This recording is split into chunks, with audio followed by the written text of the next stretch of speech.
ICC वफ़ की आनियाँ जानियाँ बेअसर साबित हुई। बांग्लादेश ने भारत के दर्द में मुब्तला इंटरनेशनल क्रिकेट हुकाम को खाली हाथ लौटा दिया। BCB ने ICC को टका सा जवाब देते हुए भारत में T20 वर्ल्ड कप के मैचेस खेलने से एक बार फिर इनकार कर दिया। मौक़िफ़ इख्तियार किया गया कि हुकूमती हिदायत के बायस भारत नहीं जा सकते। सराय बांग्लादेश क्रिकेट बोर्ड का ये भी कहना है कि फैसला ICC पर छोड़ते हैं। ICC बांग्लादेश के मैचेस से मुताल्लिक हतमी फैसला चंद दिन में सुनाएगा। और कराची में बच्चों से बदफेली के वाक़यात में मुलव्वस मुल्ज़िमान कानून के शिकंजे में आ गए। मुल्ज़िम ने 100 से ज़ायद बच्चों को ज़्यादती का निशाना बनाया। मुल्ज़िम इमरान को जुडिशल मजिस्ट्रेट जुनूबी की अदालत में पेश कर दिया गया। IG सिंध जावेद आलम ओढो ने कामयाब कार्रवाई पर कराची पुलिस को शाबाश दी। दरिंदा सिफत मुल्ज़िम का घिनौना खेल खत्म, हिसाब किताब शुरू हो गया। सीरियल रेपिस्ट इमरान की अदालत में पेशी हुई। महमूदाबाद पुलिस ने जुडिशल मजिस्ट्रेट जुनूबी की अदालत में पेश किया। अदालत ने मुल्ज़िम को 3 रोज़ा जिस्मानी रिमांड पर पुलिस के हवाले कर दिया। तफ्तीशी ऑफिसर असद के मुताबिक मुग़वी बच्चे के शोर मचाने पर मुल्ज़िम का भांडा फूटा। शहरियों ने पकड़कर पुलिस के हवाले किया। इब्तिदाई तफ्तीश में मुल्ज़िम का दर्जनों बच्चों से ज्यादती की कोशिश का एतराफ़ सामने आया।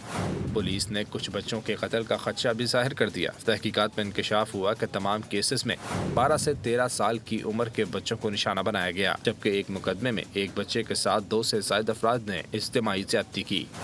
मुल्ज़िम के खिलाफ महमूदाबाद, टीपू सुल्तान, कोरंगी इंडस्ट्रियल एरिया और दीगर थानों में मुतअद्दिद मुकदमात दर्ज हैं। दूसरी जानिब IG सिंध जावेद आलम ने पुलिस की कार्रवाई को सराहा। ऐलान किया DIG इन्वेस्टिगेशन, CIA और SP इन्वेस्टिगेशन ईस्ट पर मुश्तमिल टीम को तारीफी असनाद और कैश रिवॉर्ड दिए जाएंगे। हिदायत की कि गिरफ्तार मुल्ज़िमान से मजीद तफ्तीश करके इस घिनौने जुर्म में मुलव्विस तमाम किरदारों को कैफर किरदार तक पहुँचाया जाए। इससे कबल मुल्ज़िम की गिरफ्तारी टीपू सुल्तान के इलाके से अमल में आई, जहाँ पुलिस ने खुफिया इत्तला पर छापामार कार्रवाई की और मरकजी मुल्ज़िम इमरान समेत इसके साथी को गिरफ्तार कर लिया।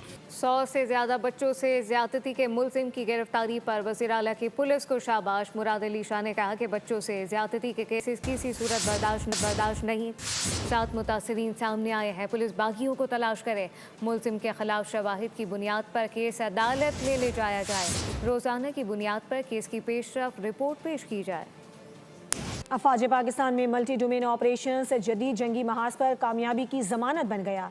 अफवाज पाकिस्तान जदीद जंगी तकाज़ों से निमटने के लिए मल्टी डोमेन ऑपरेशंस की भरपूर तैयारी कर रही है। हालिया जंगी मशकों में फ़ज़ाई, ज़मीनी, साइबर और इंफॉर्मेशन ऑपरेशंस के मरबूत इस्तेमाल का अमली मुज़ाहिरा किया गया।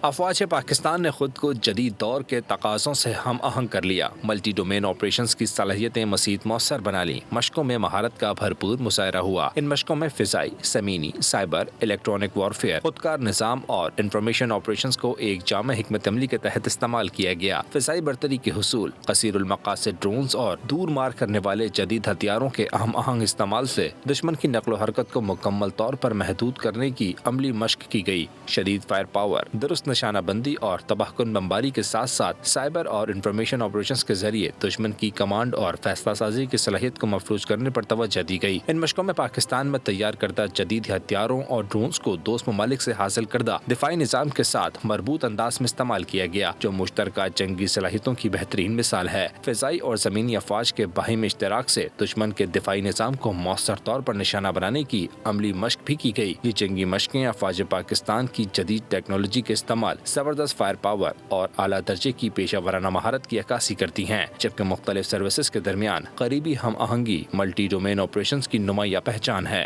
दिफाई तज्जियाकारों ने अफवाज पाकिस्तान के मल्टी डोमेन ऑपरेशन को जंगी महाज पर बड़ी कामयाबी करार दिया है। बोल न्यूज़ से गुफ्तगू में माहिरीन ने क्या कहा, आइए आपको दिखाते हैं। ये एक पाकिस्तान ने इसमें बहुत कामयाबी हासिल की है और आपने देखा मल्टी डोमेन ऑपरेशन बेसिकली इसमें तमाम जो फौज के तकरीबन तमाम सीगे इंटीग्रेट कर ले जाते हैं। फॉर इंस्टेंस इसमें अगर आप देखें तो इसके अंदर जो है वो लैंड वॉरफेयर है, फिर उसके बाद एयर है, साइबर ऑपरेशंस हैं, इलेक्ट्रॉनिक वॉरफेयर है, ऑटोनोमस ऑपरेशन आ जाते हैं। तमाम जो सीगे फौज के तरीके हैं वो इसमें कामयाब आ जाते हैं। جو ملٹی ڈومین آپریشنز ہیں وہ وقت کا تقاضا ہے. آپ کا دشمن آپ کو مختلف جگہوں سے اور مختلف سمت سے اٹیک کرتا ہے، تو نہ صرف آپ کے پاس دفاعی صلاحیت ہونی چاہیے بلکہ آپ الٹا دشمن پہ بھی اٹیک کر سکیں انہی ساری سمتوں سے. اس میں انٹیگریشن ہے، یعنی جتنے بھی آپ کے ایلیمنٹس ہیں جو کہ اس گراؤنڈ میں ہیں، فیلڈ میں ہیں اور لڑائی میں مصروف ہیں، ان کے پاس وہ تمام انفارمیشن ہونی چاہیے جس کی ان کو ضرورت ہے. وہ سارے کنیکٹڈ ہونے چاہیے اپنی کمانڈ سے جو کہ ان کو آرڈر دے رہی ہے، جو ان کو ایگزیکیوٹ کروا رہی ہے آپریشنز.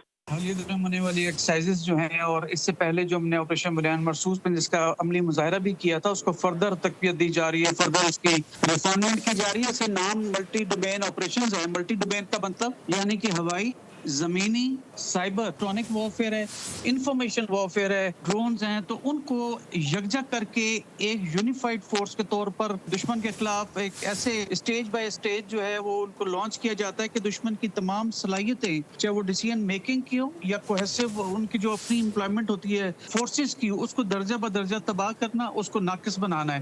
سنتاس معاہدے پر بھارتی بدنیتی امریکی جریدے نے بے نقاب کر دی. دی نیشنل انٹرسٹ نے لکھا کہ بھارت خطے میں پانی کی سیاست سے نئے خطرات کو ہوا دے رہا ہے.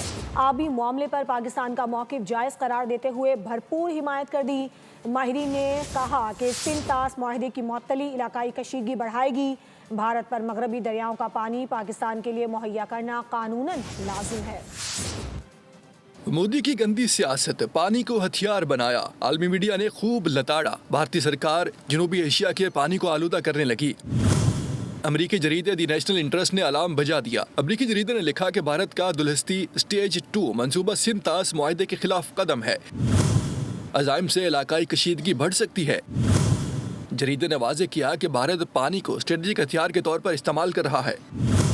رپورٹ میں کہا گیا ہے کہ پانی کا بحران جنوبی ایشیا میں بڑا انسانی خطرہ بن سکتا ہے.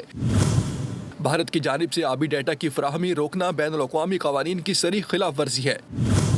عالمی ثالثی عدالت کے مطابق بھارت سنتاس معاہدہ یک طرفہ طور پر معطل نہیں کر سکتا. ماہرین نے عالمی جریدے کی رپورٹ کو خطرے کی گھنٹی قرار دیا. کہا کہ سنتاس معاہدے کی معطلی علاقائی کشیدگی سے بڑھے گی. اس وقت جو انہوں نے ایک چھیڑی تھی مئی میں، جس ذلت سے اس مودی کی ٹیم کو اللہ پاک نے ذلیل کیا، اس کی حسگی اب مٹانے کے لیے وہ کہیں نہ کہیں دوبارہ چھیڑ چھاڑ کرنے کی کوشش کریں گے. ہندوستان جو ہے وہ بین الاقوامی قانون توڑ رہا ہے، اس کو کوئی حق حاصل نہیں کہ وہ سنتاس معاہدے کو معطل کرے. امریکی جریدے نے پاکستان کے موقف کی بھی بھرپور حمایت کی. ایران کی بات کریں گے. ایران کے حالیہ فسادات میں ٹرمپ براہ راست ملوث تھا. ایرانی سپریم لیڈر آیت اللہ خامنائی کی ایک بار پھر امریکی انتظامیہ پر تنقید. سخت موقف اختیار کرتے ہوئے کہا کہ ہلاکتوں، مالی نقصان اور عوام کے خلاف پروپیگنڈے کے اصل ذمہ دار خود امریکی صدر ہیں. انہوں نے یہ بھی کہا کہ براہ راست کردار صدر ٹرمپ کی جانب سے ادا کیا گیا. یہ احتجاج کسی عوامی تحریک کے بجائے امریکہ اور اس کے اتحادیوں کی سازش تھی، جن کا مقصد ایران کو عدم استحکام سے دوچار کرنا تھا. دشمن قوتیں اقتصادی مشکلات کو بہانہ بنا کر نظام کے خلاف نفرت پھیلانا چاہتی تھیں. شام کی فوج مشرقی حلب میں داخل. کئی دنوں کی جھڑپوں کے بعد سیرین ڈیموکریٹک فورسز کے سینکڑوں اہلکاروں نے ہتھیار ڈال دیے. ایس ڈی ایف کے انخلا کے ساتھ ہی شامی فوج نے دیر حافر، مسکانہ اور مشرقی حلب کے درجنوں قصبوں پر کنٹرول حاصل کر لیا. الجرا فوجی ایئر بیس پر کنٹرول کا اندیا دیا کہ شامی فوج کے مطابق جھڑپوں میں اس کے 2 فوجی مارے گئے جبکہ دیگر زخمی ہوئے. شامی فوج کا کہنا ہے کہ ایس ڈی ایف اہلکاروں کو انخلا کے دوران نشانہ نہیں بنایا جائے گا. ادھر روس نے ایران اور اسرائیل کے درمیان ثالثی کی پیشکش کر دی ہے. روسی صدر ولادیمیر پوٹن نے ایرانی ہم منصب مسعود پشیشکیان اور اسرائیلی وزیر اعظم نیتن یاہو سے ٹیلی فون پر گفتگو کی. ترجمان کریملن کے مطابق نیتن یاہو سے گفتگو میں صدر پوٹن نے ایران اور مشرق وسطی کی صورتحال پر تبادلہ خیال کیا. انہوں نے نیتن یاہو کو ایران کے معاملے پر ثالثی کی بھی پیشکش کی. ترجمان کے مطابق صدر پوٹن خطے میں کشیدگی میں کمی کی کوششیں جاری رکھیں گے. کھیل کے میدان سے خبر. ساتھ ساتھ اب یہ جانیے کہ جنوبی افریقہ کے صوبے لمپوپو اور عالمی شہرت یافتہ گروگر نیشنل پارک میں موسلا دھار بارشوں سیلاب نے نظام زندگی درہم برہم کر دیا. متعدد افراد ہلاک ہو گئے. پریمیئر ڈاکٹر فوفی راماتھوبا نے نقصانات کا ابتدائی تخمینہ 4 ارب رینڈ لگایا ہے، جبکہ نمائندہ بول ذیشان اسماعیل کے مطابق ٹمٹاتی کے علاقے میں ایک ڈیم کی دیوار پھٹ گئی جس سے سیلابی ریلا رہائشی علاقوں میں داخل ہو گیا. بارشوں سے اب تک 1600 گھر، 31 اسکول اور اہم شاہراہوں سمیت 439 سڑکیں شدید متاثر ہوئے. मोपानी और वाटर बग के असला में कई अस्पतालों और क्लिनिक को नुकसान पहुंचा। महकमा मौसमियात ने खबरदार कर दिया है कि शदीद बारिशों का ये सिलसिला हफ्ते के आखिर तक जारी रहेगा। सब्सक्राइब करें और बेल दबाएं ताकि कोई खबर रह न जाए।